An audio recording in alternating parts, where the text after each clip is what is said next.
Abidjan est cher. On le dit tous, on le vit tous. Et pour parler de ce sujet, on va recevoir aujourd'hui Didi de son petit nom, responsable commercial au groupe Neus, mais qui est très familier d'événements entrepreneuriaux, qui est très familier de Ivoire Trips, qui est aussi très actif dans le brunch à Caen, qui vit entre Abidjan et San Pedro et qui tourne beaucoup, qui va dans différentes villes, et ça nous permet de revenir sur des contradictions, sur des comparaisons aussi. Donc on va parler de prix, on va parler de loyer, on va parler de nos réalités, et on en parle maintenant.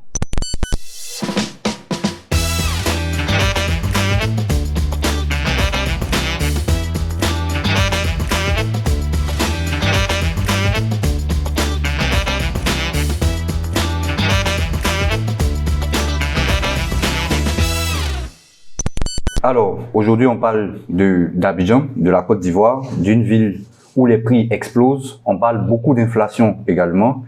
Pour en parler, on reçoit aujourd'hui dans le podcast Didi Ajavon. Donc Didi, je te laisse te présenter. Qui es-tu? Qu'est-ce que tu fais? Alors, je suis Didi Ajavon, comme tu l'as dit, mais Dieudonné Ajavon, précisément. Je pense que Charles Elliott professionnellement, il a déjà tout dit. Je suis dans le domaine du bâtiment, notamment dans les finitions avec le groupe Neus. Et puis, à côté, j'interviens très régulièrement dans les activités d'Ivoire Trips et notamment à Cambridge. Voilà. Super. Alors, on te reçoit aujourd'hui pour parler de la cherté de la vie en Côte d'Ivoire. Parce que tu as une bonne expérience, tu sillonnes beaucoup, on va dire, les ruelles de notre pays. Tu as fait San Pedro, Abidjan, et je pense qu'avec Charles Elliott et moi-même, on a une très bonne expérience aussi de tout ce qui se vend à l'extérieur, enfin à l'intérieur de notre pays. Quand tu entends Abidjan est cher, à quoi ça te fait penser? Moi, avant d'entrer dans le vif du sujet, j'aimerais bien qu'on repositionne les choses pour aller beaucoup plus loin dans ce qu'on veut faire. C'est quoi être cher? Comment on définit la cherté? Alors, moi, je vais l'essayer à l'exercice. On va dire que moi, je définirais la cherté comme un surcoût d'un bien. C'est-à-dire que quand vous prenez tous les entrants, je vais prendre un exemple, vous voyez, j'ai cette place qui est en face de moi, approximativement, le coût de tous les intrants, matière première, transformation, main-d'œuvre et tout, me revient à 10 000. Moi, je vous vends cette tasse à 100 000. D'accord. Donc, tout de suite, il y a un choc. Parce que plus ou moins, on sait à minima et au maximum à combien c'est fait et à combien ça serait intéressant pour vendre. Donc, on va définir la cherté comme étant des coûts surévalués par rapport à un bien. Donc, pour revenir maintenant à ta question, de savoir qu'est-ce que je pense de ce qui est du fait de dire que Abidjan est cher. Abidjan est cher, effectivement, en tout temps. Mais je pense qu'on est là pour...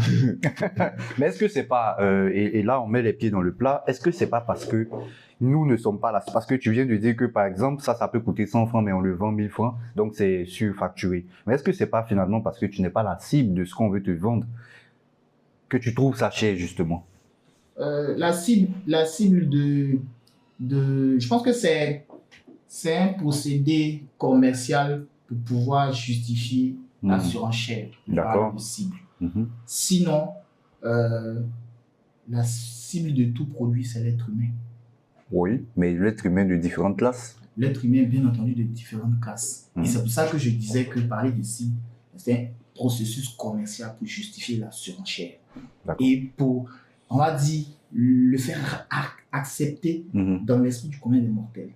Et c'est ce qui envoie justement cette surenchère de rien et tout passe du simple au double et on nous sort le carton, sinon le foulard de tu n'es pas la cible. Mais pour toi aujourd'hui, qu'est-ce qui a le plus augmenté? Qu'est-ce qui rend le quotidien le plus invivable? Le transport. On parle d'Abidjan. Le transport, parce que le coût du transport à Abidjan quand même, si tu es pressé, tu vas payer cher. Déjà, pour les bacas, Ouais. vous voyez, de 9 kilos à Benjerville, il y a un coût à un certain moment de la journée. Ouais. De Benjerville à 9 kilos pour le même tronçon, ça peut doubler. Tu veux pas, tu marches. Maintenant, si tu veux aussi utiliser les Uber, Ouais. là encore, en fonction de l'affluence, le coût peut monter de manière très exponentielle et c'est pas donné à tout le monde. Mais pour revenir sur le terme cible, on peut dire aux gens, bon, faut prendre le bus, hein. Tout Le bus, c'est 200 francs. Oui, je veux bien prendre le bus, mais je dis, tu dois rentrer à la maison une certaine heure. Le bus a ses exigences, a ses contraintes, et on va pas dire que les gens ne prennent pas le bus à Abidjan quand on voit le nombre de personnes qu'on a dans le bus à un moment donné, forcément, ça sature. Le bus ne peut prendre qu'un certain nombre de personnes. Et puis, le bus a des heures. Imagine quelqu'un qui a fini peut-être à 18 h. Le bus vient à 17 h. Ouais. Vous lui dites de prendre le bus comment quand le bus est déjà parti.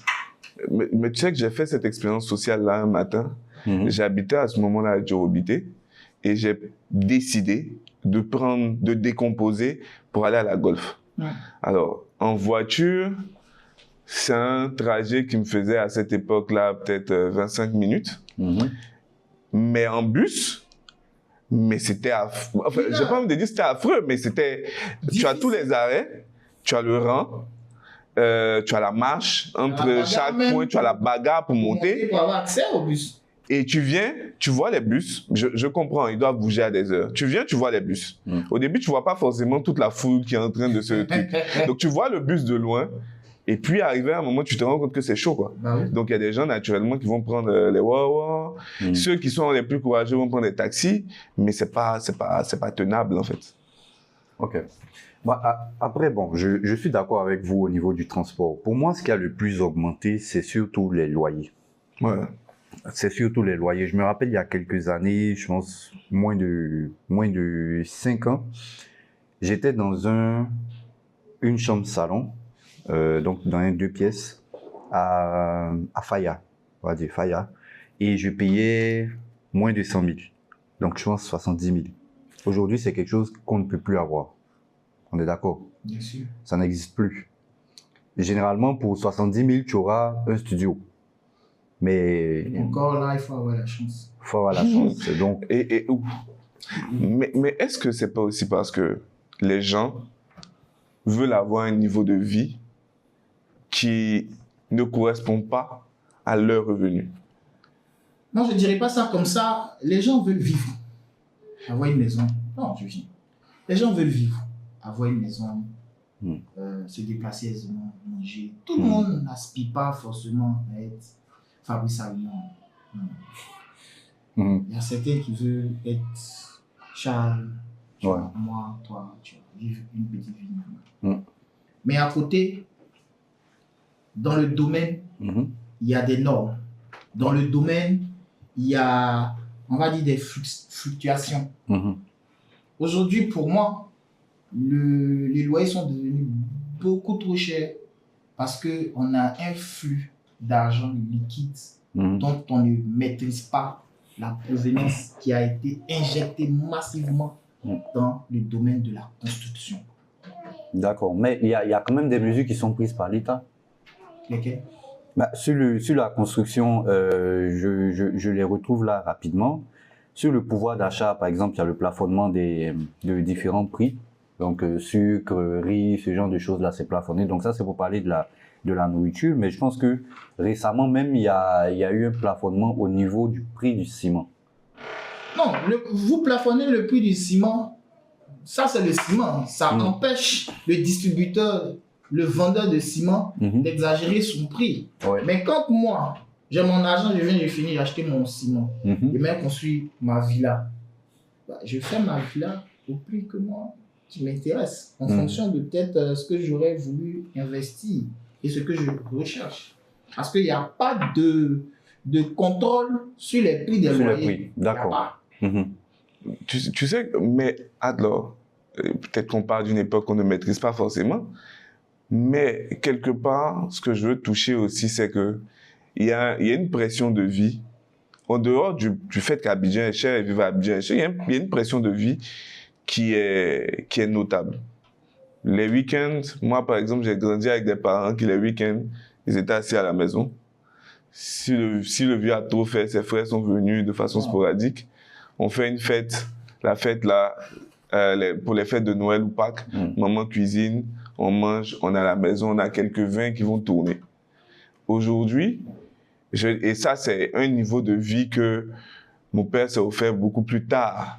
Aujourd'hui, on a des gens qui sont stagiaires. Moi, je prends un exemple, je travaillais dans une boîte où il y avait un gars que je voyais tout le temps, frais. Et un jour, je me suis plaint de ma prime de stage. Et il m'a dit, toi, mais tu as bien payé, moi, je suis payé à 25 000. J'ai dit, what? Mais tu fais comment?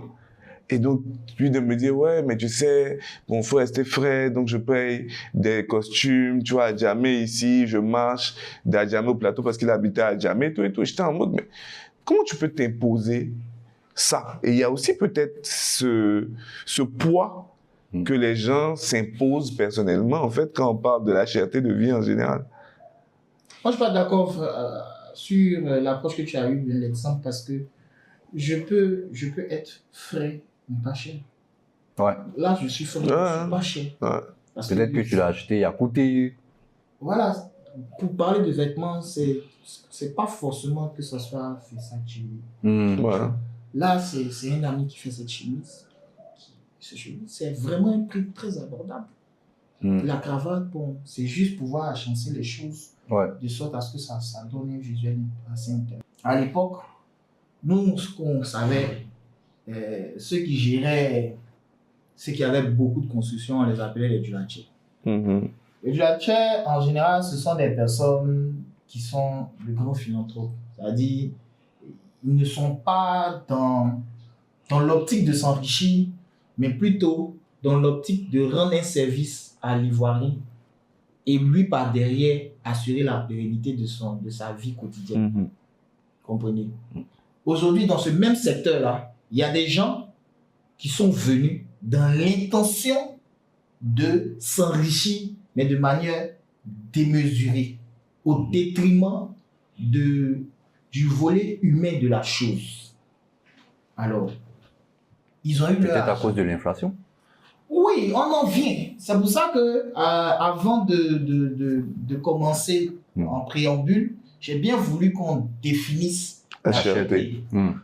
Parce que si c'est pas défini, on va tout justifier.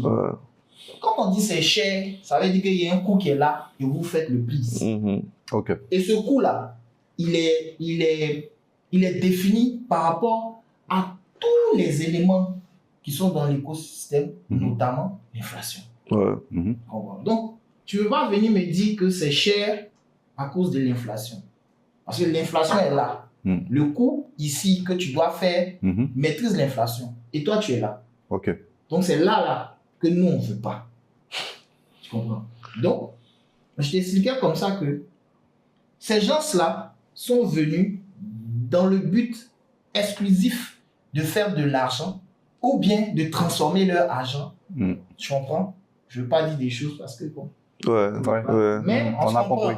Voilà. Donc, quand ils rentrent dans le système, ils rentrent dans ce marché-là, leur optique, ce n'est pas ton confort. Ce n'est pas lui son confort. Leur optique, c'est de faire leur argent. Non, mais moi, je ne suis pas d'accord avec ce point. Pourquoi je ne suis pas d'accord? Parce que, est-ce que tous les secteurs sont touchés par ce dont tu parles? L'argent qu'on veut transformer. Bien sûr. Est-ce qu'on a des preuves Bien de sûr. ça? On le vit. Oui, on le vit dans la construction, les loyers, etc. Mais au niveau du transport, non, moi, je ne suis pas d'accord. Parce qu'au niveau du transport, et c'est pourquoi je disais que c'est peut-être souvent lié au segment, sinon à la cible. Au niveau du transport, il a parlé de beaucoup de choses. Il y a les bus, il y a les BACA, il y a les VTC, il y a même eu un moment des minibus qui faisaient des transports intercommunaux, etc., etc. Donc, il y a beaucoup, je veux dire, il y a beaucoup de choses. Il y a des gens même qui sont véhiculés. Donc, ça encore, c'est d'autres moyens de transport. Il y a le covoiturage. Il y a des gens qui faisaient à un moment beaucoup de covoiturage. Est-ce que aujourd'hui, l'Ivoirien ne cherche pas forcément à se mettre en tête que moi, je dois avoir, par exemple, moi, je connais des gens aujourd'hui qui veulent acheter des voitures, alors qu'on est déjà dans un environnement où c'est saturé. Je ne dis pas qu'il ne faut plus acheter des voitures, mais ce que je dis, c'est que peut-être qu'il faut que nous-mêmes, à nos niveaux personnels, on commence à penser à des solutions qui nous permettent d'épargner un peu plus. En fait, mais je vais te contredire, peut-être que je vais te donner la patte. Je pense qu'on a aussi, je sais pas si je veux dire, un enveloppement des charges et il y a Abidjan impose malheureusement un niveau de vie. Moi, je suis parti dans d'autres villes où je pouvais marcher. Ouais. Je peux pas marcher à Abidjan. À cause de la température, oui. Les distances. À cause des distances, mais aussi parce qu'il n'y a pas d'aménagement pour. Oui, pour les piétons. En fait, marcher à Abidjan, c'est vraiment ton dernier recours lorsque ça ne va pas. En termes de nourriture, on a tendance à dire que oui, c'est accessible. Mais c'est là où souvent on a l'enveloppement. C'est que, comme il le dit, bon maïs va devenir 500 000 francs. Ça, c'est dans la rue. Chips. Moi, je voulais payer, je pense, banane braisée ou maïs braisé. On m'a dit 250. Et pourquoi je parle d'enveloppement et de trucs, c'est que en fait, tu as un coût d'abord, et puis ensuite, tu as d'autres personnes qui marchent. Et je prends un dernier exemple, c'est l'exemple des cheveux des femmes. C'est qu'on me dit, en comparaison, on a augmenté le tissage ou les tresses parce qu'on s'est rendu compte que la pose de perruque faisait, je pense, 5 000 ou 10 000 francs. Et donc, à partir de cet instant, poser une perruque qui prend moins de temps, étant donné que c'est cher, on n'essaie pas de diminuer le prix de la pose de perruque pour l'aligner. On augmente la prestation du tissage et des cheveux. Et donc, on a ce système qui finalement étouffe un peu. Ça va vite, justement. Je reviens sur la nourriture. À l'époque, on payait 1250 le demi-poulet basé avec une boule d'atchiki. Ouais. Qui est offert. Un poulet faisait 2500 avec une boule d'atchiki. Nous, qu'est-ce qu'on faisait? On donnait 2 demi, on faisait 2 boules. Ouais. Aujourd'hui, là, quand il vient, le demi-poulet est à 2100 à Tchéquie. Et pour pouvoir bien manger, quelqu'un de ma corpulence, tu vas prendre à Tchéquie 500. Ouais. Ils vont dire, ah, le monsieur, il mange. À Tchéquie 500, là, il y a 450 ventes, puis 50 francs à Tchéquie réel. Pour exagérer, je lui dis. Ouais. Donc, il faut comprendre que il y a le côté, avant, pourquoi le monsieur, il te donne à checker, il te donne le poulet, mais à checker à côté. C'est une forme de commerce social. Ouais. Parce qu'il peut te vendre cette boîte. Mais il y a le volet social où il se dit, ce sont des hommes qui vont manger. Donc moi je leur offre ça. Ça ne m'empêche pas de faire mon bénéfice. Mais aujourd'hui, même s'il y a la possibilité de donner la boule d'atchiki, ils vont te vendre 2 fois plus que le prix normal. Et je suis d'accord avec. Attends, je lui emboîte le pas sur la nourriture vite fait, parce que c'est un point qui me fait mal. C'est, je te prends le shawarma, parce que tu as parlé du poulet. Le shawarma, moi, quand j'étais 6e jusqu'en 3e, coûtait 600 francs. Ouais. Aujourd'hui, acheter un shawarma, c'est un projet de vie. Ah oui. Parce que quand je me promène... Projet de vie, c'est un projet de vie. Parce que quand je me promène... Acheter un shawarma, c'est pas un projet de vie. Comment faire un projet de vie? Alors que le pain du shawarma coûte 60 francs. Le pain. Ça veut dire que... En fait, je pense qu'il y a un parallèle que vous ne faites pas encore. Lequel? Il a parlé des salons de coiffure et de la pose de perruque, etc. Je suis d'accord avec toi. Sauf qu'aujourd'hui, tu prends un salon de coiffure classique, c'est-à-dire peut-être un petit truc fait avec des tôles là que tu mets avec le service de base. Tu prends un institut, comme on appelle maintenant, où on te fait la pose de perruque, on te donne un magazine à lit, on t'offre du thé, on te met les pieds dans l'eau chaude, etc. C'est différent, c'est des services qui sont différents. C'est pour ça que, dès le départ, on a parlé de... Et c'est là où je te rejoins un peu. Mais en même temps, tu peux pas me demander de te facturer le prix que je te facture dans un endroit classique au prix que je te facture dans un endroit où j'ai mis la clim, où j'ai mis un certain nombre de choses. Tu t'éloignes, c'est pour ça. Non, parce que là où les coins dont il parle là, où on fait les poses de perruques, généralement, c'est quand même dans des coins qui sont aménagés d'une certaine manière. Et même, non, mais je finis sur ça. La partie poulet. Moi, je connais des coins où le poulet, tu vas, tu l'achètes, on te donne encore la boule d'à checker. Montre mon frère, montre-moi. À Benjerville, il y a des coins comme ça où tu vas, tu achètes, on te donne. Et le shawarma, même sur la rue Mercedes, il y a un coin où tu manges ton shawarma aujourd'hui à 1500. Je ne dis pas que ça n'a pas augmenté. Je dis que ça a augmenté, mais il y a beaucoup de choses qui ont augmenté. Et même si je reviens un peu sur le fait même de parler d'inflation, la valeur, on parlait de ça dans un autre épisode, la valeur de l'argent hier, c'est pas la valeur de l'argent aujourd'hui. Avec 25, ce que tu pouvais faire, tu peux pas le faire aujourd'hui. Donc je pense qu'à un certain moment, quand tu veux manger un certain nombre de choses, tu te mets dans les prédispositions, c'est tout. On est bien d'accord. C'est pour ça qu'au départ, j'ai voulu qu'on reste figé sur la définition de ce qui de la cherté. Tu comprends? Ouais. J'ai pas envie de citer des marques. Quelque chose, je reviens encore, quelque chose est cher. Quand il y a un prix beaucoup trop élevé par rapport à la prestation. On va revenir sur le logement. On va revenir parce que on est en train de s'éloigner un peu. On va revenir sur le logement. Avant de revenir sur le logement, je prends ta phrase. Quelque chose est cher à partir du moment où la prestation offerte ne garantit pas. En fait, je te prends exemple. Dakar, qu'on dit être la ville la plus chère. Dakar, je vais en mission, je suis dans un hôtel, buffet. C'est-à-dire que je dis, j'ai un buffet dans le prix de ce que je paye, j'ai un buffet, j'ai du thé, j'ai pas envie de citer des marques, mais j'ai du thé de qualité qui est disponible. Ouais. Je paye 70 000 francs. Je reçois quelqu'un à Abidjan et on est en train de lutter pour les hôtels. Finalement, la personne se retrouve dans un hôtel au Vallon. Ouais. Dans l'hôtel au Vallon, la personne paye 60 000 pour une chambre où on dit déjeuner offert. Le déjeuner, c'est un pain, un pain au chocolat, truc, et le thé, on connaît le thé. Le thé classique qu'on retrouve partout à Abidjan.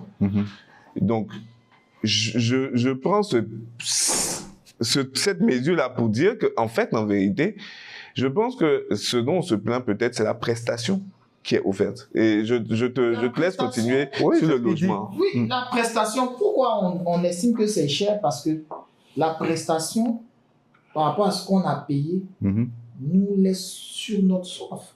On revient bien entendu sur le logement. Aujourd'hui, qu'est-ce qu'on voit? On nous loue des box à 100 000. On dit c'est studio américain. Les Américains sont pas au courant. Je veux bien qu'on me dise qui a fixé la nationalité des box. Moi, je veux le voir. J'ai 2 mots à lui dire. Parce que on ne comprend pas. Des cuisines aménagées en appartements qui ont le même prix qu'un appartement standard. Bon, on se dit, bon, écoute, c'est pas le fait de ne pas pouvoir payer. Mais c'est ce qu'on paye là. Qu'est-ce que c'est? Aujourd'hui, 2 chambres salon, mais tu as l'impression qu'ils ont coupé le salon en 3 pour faire toutes les 3 pièces. Moi, regarde ma corpulence. Il y a des cuisines, je ne peux pas rester là-bas parce que ça ne va pas. Tu as déposé ta bouteille de gaz, tu ne peux plus déposer la gazinière. Frigidaire. Frigidaire, il oublie. Le frigidaire va se retrouver au salon. Mais ça, là, on te dit c'est 300 000. Maintenant, quand ils ont eu la bienveillance de faire des choses un peu plus grandes, ils vont te dire c'est 800 000. Il y a des appartements à Abidjan ici. Mais tu te demandes, mais qui peut vivre là? Les gens font comment pour vivre là? Attends. Et qu'est-ce qu'on constate? C'est qu'il y a beaucoup d'immeubles vides. Au 110. Le soir, il faut venir. 19 il n'y a personne. On a qu'à se dire, bon, les gens sont allés au travail en journée, ça peut être. Viens le soir, 20h. C'est 2-3 lumières. Il y a un seul climatiseur qui en marche. Tout le reste, ça n'est pas habité. Pourtant, on nous dit qu'il y a un déficit en logement. à Abidjan. Les gens construisent, mais ils ne construisent pas pour les Ivoiriens. Ils construisent pour des expats. Parce que celui qui veut payer un appartement à 1 million, 1,2 million, il n'y a pas beaucoup d'Ivoiriens. Oui, mais Moi, si demain, Charles, Dieu donné, vous construisez un appartement, vous n'allez pas faire l'appartement à vil prix. Je ne vais pas faire l'appartement à vil On est prix. d'accord. C'est tout à fait, c'est une palissade. Parce que Mais en même temps, je ne vais pas faire ça à 400 000. Je n'ai pas fait deux jours ça à 400 000. quand le gouvernement dit, par exemple, 2 mois de loyer, 2 mois de caution, il met le cadre, Bien sûr, il est dans son rôle. bien sûr. Ok. Le gars, il construit son appartement, il met une agence dessus. Souvent même, il crée une agence pour pouvoir se faire plus de sous. Au moment où il fait ça, quand l'agence va aller prendre le 5e mois, pour ne pas dire le mois d'agence, quand l'argent est venu vers toi, le propriétaire, tu l'acceptes. Je suis d'accord. Je reviens. Ah, mais Et c'est pour ça que... à qui la faute? Non, finalement? non, en fait, tu sais, c'est que moi je suis en train de je dire, trouve parce que son postulat est clair, mais moi ce que je suis en train de dire, c'est que la vie est chère parce que nous-mêmes, nous faisons de sorte que la vie soit chère. en fait, tu sais, moi, je trouve que justement, ce point sur les agences, il faut peut-être qu'on revoie ça. La vie est chère parce que les coûts des matériaux sont chers. Il y a ça. Construire, ça coûte cher. C'est clair. Le deuxième point, c'est qu'il y a beaucoup d'arnaques sur la qualité acquise. Exactement. Aujourd'hui, des carreaux qui ont de la valeur de 500 francs, tu les retrouves à 3000 francs et il n'y a aucun contrôle commercial pour plafonner. Il y a tout ça. Il y a le fait que certaines personnes, ceux qui ont l'argent pour construire et donc pour fixer les prix, sont assez dans le réseau pour être des intouchables. Et donc, il n'y a aucune vérification du point. Sinon, cette histoire d'agence-là, en vérité, l'agence ne rajoute pas 10 000, 20 000 sur le loyer. Il n'y a aucun propriétaire à Abidjan qui a fait son appartement, il a dit « je veux louer à 100 000 francs ». Et puis l'agence est venue dire « il faut faire ça à 250 000 francs ». C'est pas le cas. Généralement, l'agence rajoute, mais elle n'ajoute pas le double, les 200%. Mais le problème, c'est que, justement, on a une façon de dédouaner, tu vois, la responsabilité étatique quelque part, la responsabilité du propriétaire, et on rejette ça sur un intermédiaire qui est Mais cette agence. qu'est-ce que tu veux que l'État fasse dans un système libéral comme celui-là? Dans un système libéral, l'État a la possibilité d'évaluer, d'utiliser les coûts de matériaux pour vérifier la logique du pricing. Une maison, aujourd'hui, moi, tu vas pas venir me faire une maison où tu as mis des carreaux qui vont se rayer en 6 mois et puis venir me faire un loyer à 600 000 pour me dire à la fin, quand je quitte la maison, que tu ne peux pas me rembourser la caution parce que justement, les carreaux sont rayés. En fait, c'est de l'arnaque. Tu m'as vendu un produit que tu savais qui n'était pas tenable, qui allait s'abîmer, à un prix où je ne peux pas rembourser. Alors que ce même appartement, si tu me dis que tu me fais à 150 000. Mais et si par exemple, toi, au moment de rentrer dans l'appartement, tu fais évaluer le matériel de l'appartement? En fait, à quel moment moi je viens contrôler porte? Voilà, là on arrive, on arrive à un bon point. Tu sais, le bon point, c'est quoi? C'est que, par moment, nous, on n'a même pas le choix. Quand on rentre c'est pourquoi je te dis que autant on est responsable, autant les propriétaires sont responsables, autant l'État est responsable. Notre responsabilité, c'est quoi? C'est que quand, par exemple, on nous dit 2 mois de loyer, 2 mois de caution, on rentre dans la maison. Si le gars, il nous dit 5 mois, moi, mes conditions, c'est 5 mois. Je rentre dans la maison parce que je me dis, je suis dans une richesse là, je peux pas laisser, c'est cet appartement que je veux. Donc, je rentre. Mais sinon, il y a des numéros, il y a combien d'Ivoiriens qui appellent sur les numéros? Le problème, c'est justement... Le problème... Bon, tu vas répondre à ma question en même temps. Est-ce que tu ne penses pas que si on appelle ce numéro-là, on peut commencer à éduquer un peu pour pouvoir changer tout ça à la longue? Ok, je suis d'accord avec toi. C'est quelque chose qui doit être fait. Et c'est notre responsabilité de le faire. Pourquoi on ne le fait pas? On a un déficit de logement. Ok. Tu veux dormir ou tu veux te plaindre? Qu'est-ce qui est plus urgent? Non, il faut que... On peut se plaindre et dire non quand on a la possibilité. Là, le monsieur ou la famille ou bien la jeune dame, elle a besoin d'un appartement. Elle est contrainte. Il y a une forme de contrainte. Et puis par derrière, la plainte que tu veux faire là, ça va aller où? En fait, Non, j'aime mais bien. Si on n'a pas testé, Alors- comment on peut Non, dire ça? Non, ne disons pas ça. J'aime On n'a bien. pas testé le dispositif, on Est-ce ne peut pas dire que ça ne va pas aller. Tu as déjà vu, je vais dire, une répression qui a été faite sur les personnes qui appliquent différemment la loi par rapport à ces systèmes-là? Non. Les Ivoiriens même ne Combien veulent qu'ils le même font? pas. Non, je dis que les gens même Mhm. ne veulent même pas aller à la confrontation parce qu'ils risqueraient de perdre le bien. Mhm. J'aime bien vers où on va parce qu'on va vers les solutions peut-être qu'il faut avoir. Il les faut commencer solutions à qu'il mettre faut sur la table. pratiquer. Mhm.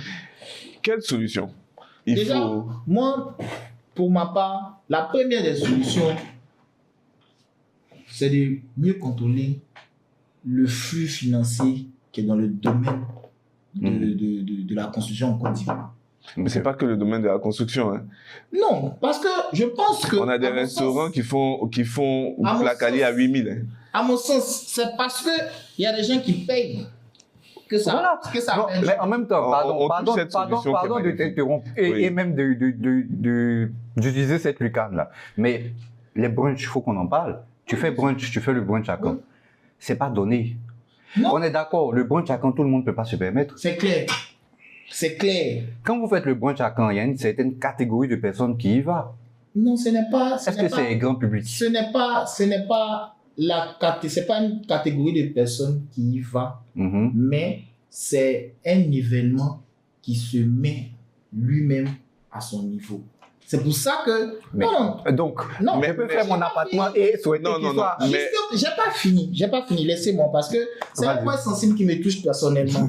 Et je C'est suis l'objectif. d'accord et je suis vraiment très enchanté que vous ouvrez cette lucarne. Ça va me permettre à tous ceux qui m'écoutent, qui vont suivre... Donc, je suis pas le seul à me plaindre.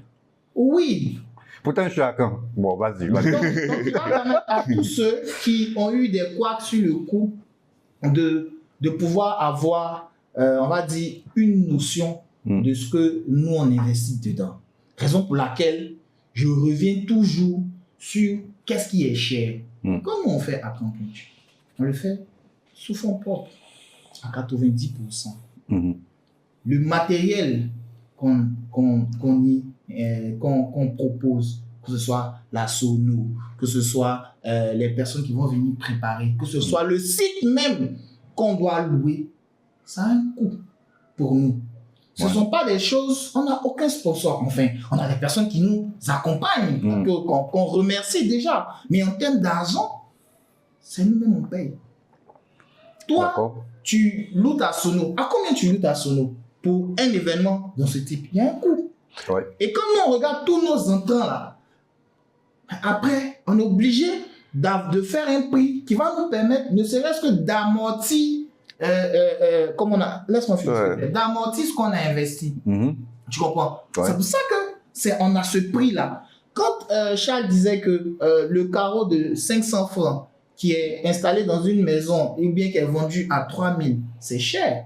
Mais nous, quand tu viens à Cambodge, ce que nous on met dedans, franchement, si on veut pratiquer le prix pour avoir un bénéfice, où je sais que là, j'ai gagné de l'argent, on ne va pas faire l'événement.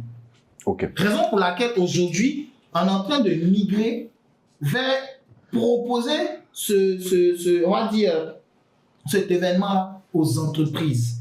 Mais le dernier événement à Cambodge, on a des tickets à 15 000. Parce que, bien entendu, on veut rendre l'événement beaucoup plus accessible à tout le monde. Okay. Mais de base, quand on a commencé, écoutez, on a commencé en Mercedes. Mais en fait, ce que je veux dire dessus, c'est que pour moi, à Cambridge, ce n'est pas un truc de vie. Quand je dis, ce n'est pas un coup de vie, c'est un événement. C'est comme quand j'entends souvent les gens dire « Ah ouais, les concerts sont à 50 000 francs, 100 000 francs, quoique je ne comprends pas le prix des concerts. » Mais c'est pas... Ce sont des événements. Oui, je veux dire, je comprends pas la logique des prix des concerts. Tu vois, mais ça, c'est un truc personnel. Ouais. Mais pour moi, c'est pas des points de vie. Tu vois, Ouais. pour moi, le point de vie, c'est Qu'est-ce que tu définis comme point de vie? le loyer, des dépenses Ok. récurrentes et qui s'imposent. D'accord. Le divertissement, le divertissement. la vie, la nourriture, le transport. Mais Accra Boy, c'est un événement, c'est un divertissement. Non, quand je parle de divertissement, ponctuel. Ah, bon. c'est Donc, ponctuel. on doit dissocier aussi le divertissement ponctuel et récurrent. Oui, parce que, Nous, on ne fait pas toujours à Cambodge.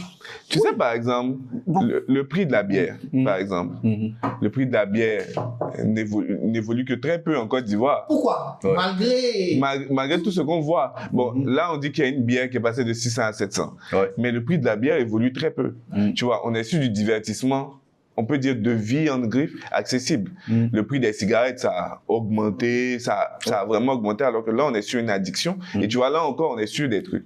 Mais pour moi, la structure de vie de quelqu'un, Mm. que ce soit à Abidjan ou partout, on a le loyer, on a le logement, Mm. on a la nourriture à la maison, potentiellement la nourriture dehors, parce que tout le monde n'a pas le luxe de pouvoir cuisiner en fonction de où tu vis. Mm.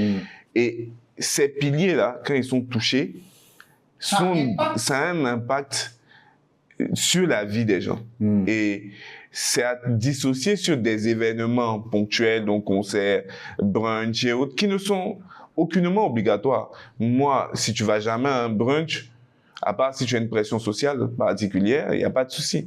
Mais on revient sur, justement, tu vois, si tu vas pas à un brunch, on revient sur les solutions. Mm.